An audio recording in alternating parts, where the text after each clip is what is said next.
Milestone celebrated today for the city of Lexington. Saturday marks 20 years since the city went smoke-free. WKYT's Jessica Umbro was at today's celebration that included everybody involved with the smoke-free ordinance.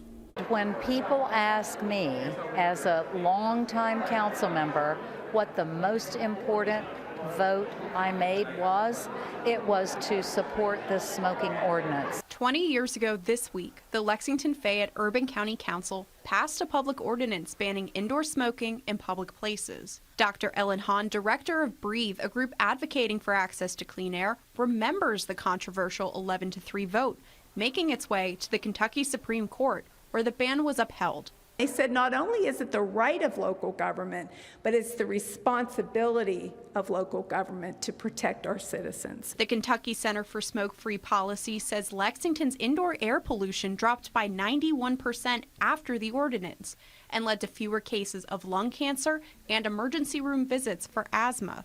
A running theme in today's celebration in the winner's circle is how this ordinance has had an impact on all Kentuckians and how the ordinance continues to impact as new smoking methods become available. There were no e-cigarettes. There was no vaping.